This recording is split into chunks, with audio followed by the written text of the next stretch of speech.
Kumusta mga kasaliksik? Sa patuloy na digmaan sa pagitan ng Ukraine at Russia, unti-unting lumalabas ang mga nakakagulat na balita. Ang dating kontrolado ng mga puwersa ng Russia ang larangan ng labanan. Ngunit ngayon ay nagaganap ang isang malaking pagbabago. Sa gitna ng malamig na taglamig, isang mahalagang kaganapan ang nagaganap sa hanay ng mga sundalo ng Russia. Habang tila malabo na ang tagumpay, dumarami ang mga sundalo ng Russia na desperadong naghahanap ng paraan upang tumakas. Ang mga ruta ng pagtakas na ito ay nauuwi sa pag-abandona ng tungkulin at pagsuko, partikular na sa Southern Military District ng Russian Federation. Ang bilang ng mga tumatakas ay mabilis na tumataas. Isang database ng mga sundalo na sinuspinde mula sa serbisyo sa nasabing distrito ang inilabas online. Ang pangunahing dokumento ay naglalaman ng mga pangalan ng 19,000 at 210 sundalo ng Russia na isinama sa wanted list dahil sa pag-abandona ng tungkulin. Karamihan sa kanila ay mga pribado, ngunit may mga korporal, sarjento at ilang opisyal din na nakatala. Bukod dito, may karagdagang datos na naglalaman ng 6,000 at 85 iba pang sundalo na dati nang natagpuan. 2/3 ng mga sundalo na tumakas mula sa Southern Military District ay mga namobilize para sa digmaan laban sa Ukraine. Mahigit kalahati sa kanila ay bahagi ng 1st at 2nd Army Corps, nakilala bilang People's Militias ng Donetsk at Luhansk, na itinatag ng Russia sa mga nasakop nitong teritoryo noong 2014. Hindi rin direktang sinasalamin ng bilang na 19,000 at 210 ang kabuuang bilang ng mga tumakas.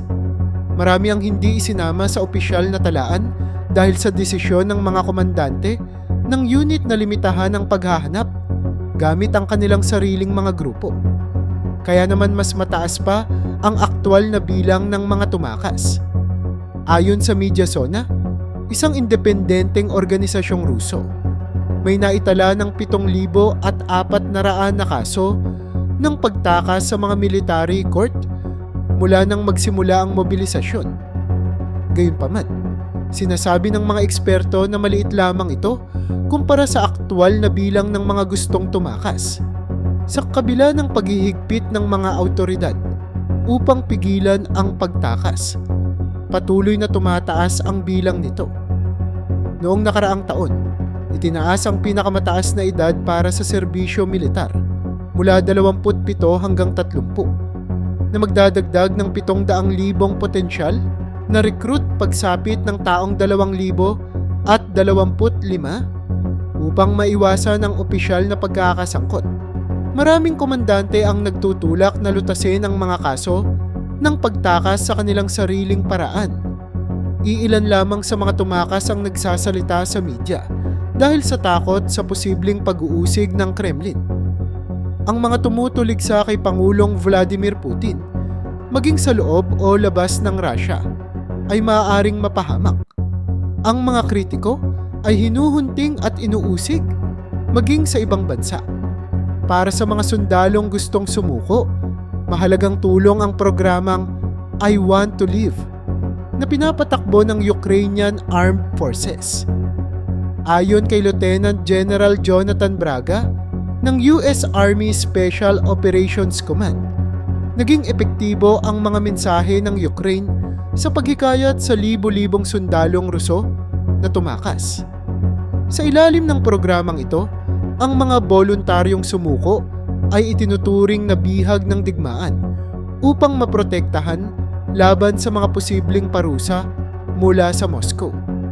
Ayon sa ulat, 3 hanggang 5 sundalong Ruso ang sumusuko araw-araw sa ilalim ng nasabing programa. Sa kabuuan, 40,157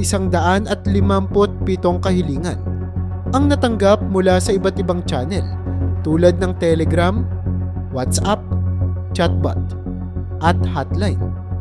Halos 50,000 ang kabuuang bilang ng mga deserter, ayaw lumaban, at nag-abandona ng serbisyo.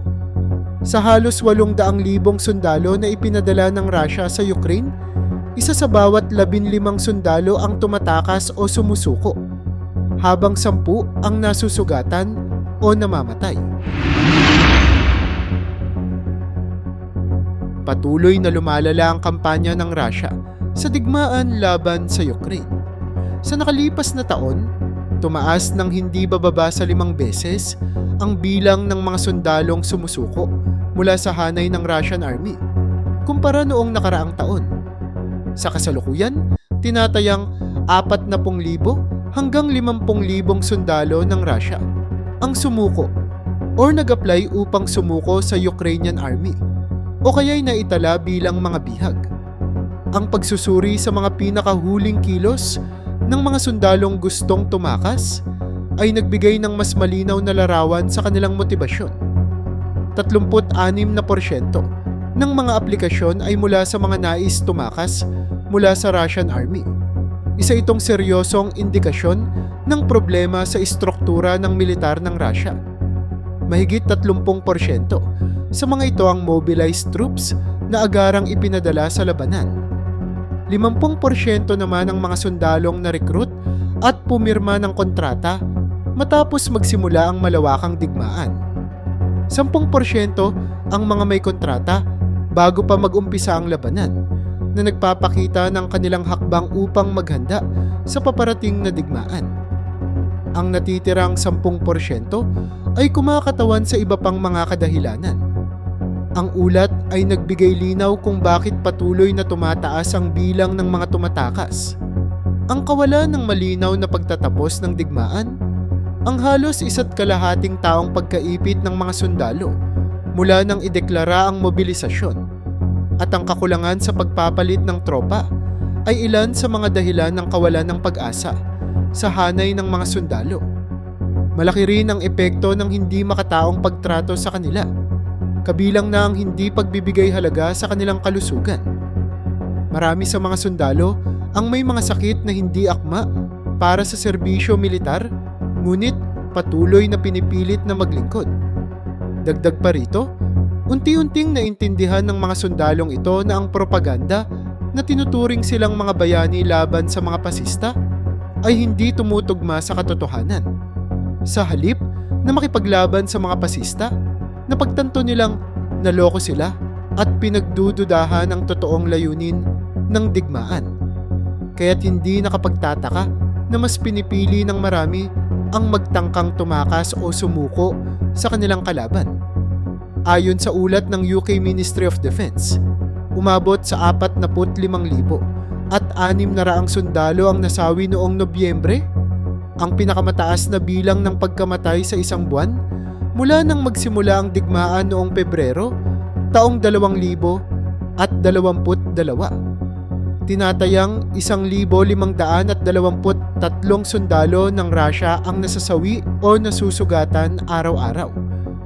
Noong ika-28 ng Nobyembre, mahigit 2,000 sundalo ang naitala bilang casualties sa loob ng isang araw, na siyang naging masakit na record para sa Russian Army. Bukod sa tao, napakalaki rin ang mga nawalang kagamitan ng Russia. Sa Nobyembre, tinatayang 307 tangke, 879 na armored combat vehicles, at 884 na artillery pieces ang nawasak ng mga puwersa ng Ukraine. Ayon sa Ukrainian Defense Ministry, ang halaga ng mga nawalang armas at kagamitan ng Russia noong Nobyembre ay umabot sa mahigit $3 bilyong. Sinabi ni UK Defense Minister Tony Radakin na halos kalahati ng combat capability ng Russia ay nawala na sa digmaan. Binanggit din niya na 10 milyong artillery shells ang ginamit ng Russia noong nakaraang taon. Ngunit sa kasalukuyan ay nakakagawa lamang ito ng 1 milyong shells kada taon. Dagdag pa rito, 2,200,000 tangke na ang nawala sa Russia. Ngunit 200 tangke lamang ang kaya nilang gawin kada taon. Tinawag niya ang paglusob sa Ukraine bilang isang malaking kabiguan para sa Russia. Samantala, Sinabi ni US Secretary of Defense Lloyd Austin na ang Russia ay nagtamo na ng hindi bababa sa 700,000 casualties mula Pebrero 2022 at gumastos ng $200 bilyong mula nang magsimula ang malawakang okupasyon. Ang datos na ito ay patunay ng tumitinding problema sa hanay ng militar ng Russia na patuloy na humaharap sa kritikal na punto sa digmaan sa Ukraine. Noong unang bahagi ng Oktubre, naging pangunahing usapin kung paano pinamamahalaan ni Vladimir Putin ang kanyang mga puwersang militar nang hindi nagdedeklara ng malawakang mobilisasyon na maaaring magdulot ng galit mula sa mamamayang Ruso. Bagamat ang mobilisasyon noong taong 2022 ay isang nakakagulantang na hakbang, patuloy na maingat si Putin upang maiwasan ang direktang epekto nito sa politika. Nagsasagawa siya ng iba't ibang taktika upang panatilihin ang daloy ng mga tropa patungong frontline nang hindi naglalabas ng pampublikong utos ng mobilisasyon. Isa sa mga hakbang ng gobyerno ay ang pagbibigay ng mga insentibong pinansyal. Nag-aalok ang Russia ng malaking signing bonuses at iba pang benepisyo sa mga nais magparehistro bilang sundalo. Ayon sa ulat, ang mga bagong recruit ay binibigyan ng bayad na umaabot sa 3 milyong rubles mula sa mga pondo ng federal, regional at munisipyo.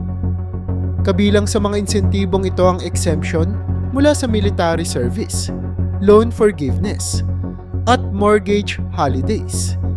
Habang sinusubukan ng Kremlin na akitin ang mga sundalo sa pamamagitan ng mga ad sa social media at tradisyonal na media, naghahanda rin ito ng mas malawak na plano ng mobilisasyon. Ayon sa mga ulat, simula pa noong Setyembre, nagsasagawa na ng mga kalkulasyon ang mga komisyon ng militar para sa posibleng malakihang pag-recruit. Tinantya na ang Kremlin ay naghahanda upang mag-mobilize ng mula 500,000 hanggang 850,000 tropa. Gayunpaman, hindi lahat ng mga sundalo ay idedestino sa frontline at marami ang mananatili sa mga training center o reserba. Sa kabila ng mga pagsisikap ng gobyerno, maraming mga Ruso ang nananatiling walang malasakit sa digmaan. Para sa karamihan, ang digmaan ay tila isang malayong problema na walang direktang epekto sa kanilang pang-araw-araw na buhay. Subalit, kung mapipilitan si Putin na magdeklara ng malawakang mobilisasyon, maaaring magbago ang pananaw na ito at mararamdaman na ng mas maraming Ruso ang bigat ng digmaan.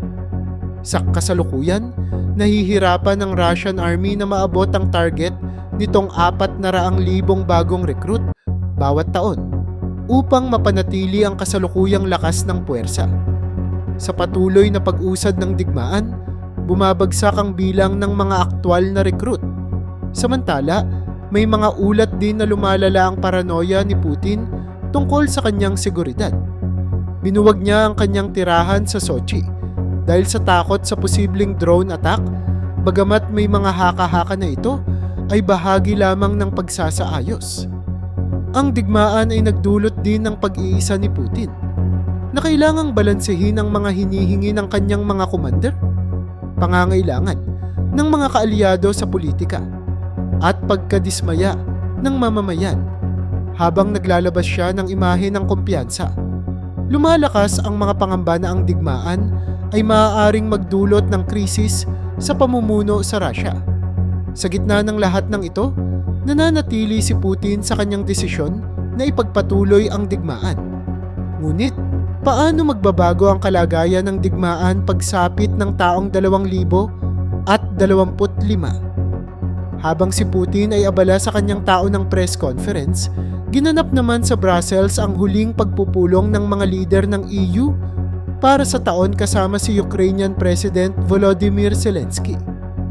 Ang digmaan sa Ukraine ang pangunahing paksa sa parehong kaganapan. Gayunpaman, ang digmaan ay bahagi lamang ng mas komplikado at mabilis na nagbabagong geopolitikal na tanawin na hindi ganap na kontrolado ng Russia, EU o maging ng Ukraine. Isa sa mga malaking salik na nakakaapekto sa sitwasyon ay ang muling pagbabalik ni Donald Trump sa White House sa Enero taong 2025. Ang kanyang mga plano na tapusin ang digmaan sa Ukraine ay tinitingnan ng may pagdududa ng iba't ibang bansa sa kabilang panig ng Atlantiko. Noong ika-16 ng Disyembre, muling inulit ng mga European Foreign Ministers ang kanilang paninindigan na suportahan ang Ukraine anuman ang mangyari. Ayon kay dating Estonian Prime Minister Kaja Kallas, kailangang palakasin ang suportang militar sa Ukraine upang masiguro hindi lamang ang kanilang pananatili, kundi pati ang pagkiling ng laban pabor sa kanila. Nanindigan siyang hindi titigil ang digmaan hanggat hindi napipigilan si Vladimir Putin. Sa parehong araw, pinagtibay ng European Union ang kanilang panlabing-limang sanctions package laban sa Russia. Isa sa pinakamakabuluhang pakete ng parusa hanggang sa kasalukuyan. Ito ay tumarget sa 54 na individual at 30 organisasyon, kasama ang pag-blacklist sa 32 kumpanya na lumalabag sa umiiral na mga parusa. Noong ika-18 ng Disyembre, nakipagpulong si Volodymyr Zelensky kay NATO Secretary General Mark Rutte na nagbigay diin sa kahalagahan ng patuloy na suporta sa Ukraine. Ayon din kay Antonio Costa, bagong presidente ng European Council, kailangang magtulungan ng EU upang talunin ang pagsalakay ng Russia at masiguro ang tagumpay ng pandaigdigang batas.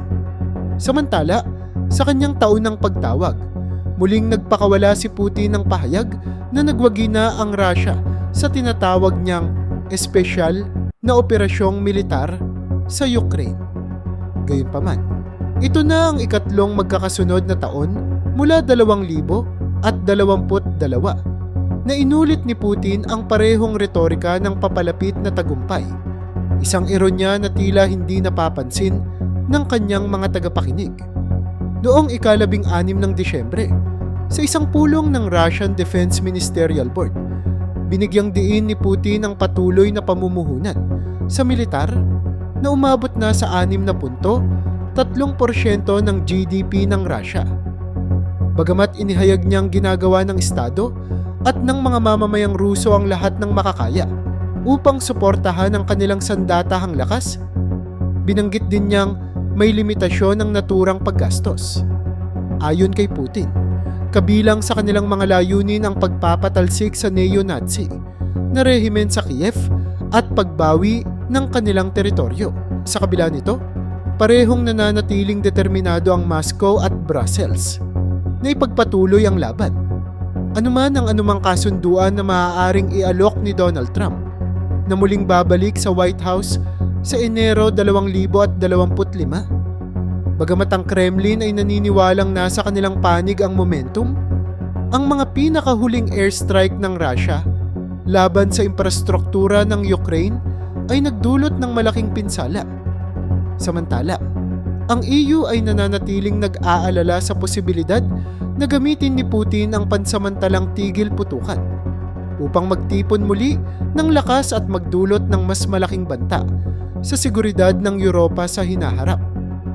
Ang patuloy na suporta ng EU sa Ukraine ay nakikitang paraan upang maiwasan ang ganap na pakikidigma sa Europa, tulad ng nararanasan ng Ukraine mula noong Pebrero 2022. Sa kabila nito, nananatiling marupok ang kalagayan ng Ukraine. Ang pressure mula sa mga alyado nitong Europeo ay maaaring magudyok sa patuloy na laban na gustong iwasan ng EU.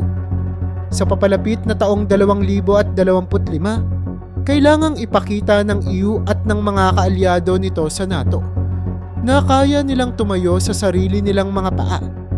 Kakailanganin ni Zelensky na makahanap ng balanse sa pakikipagnegosasyon kay Trump at pagpigil sa pagbagsak ng mga frontline bago maabot ang anumang tigil putukan. Kung magpapakatotoo ang Europa sa pagtatanggol sa sarili nito, maaaring magbigay ito ng matibay na panangga laban sa Russia para sa kontinente at sa Ukraine. Ngunit sa taong 2025, kailangang patunayan ng Europa na handa itong panindigan ng mga hakbang na nagawa na nito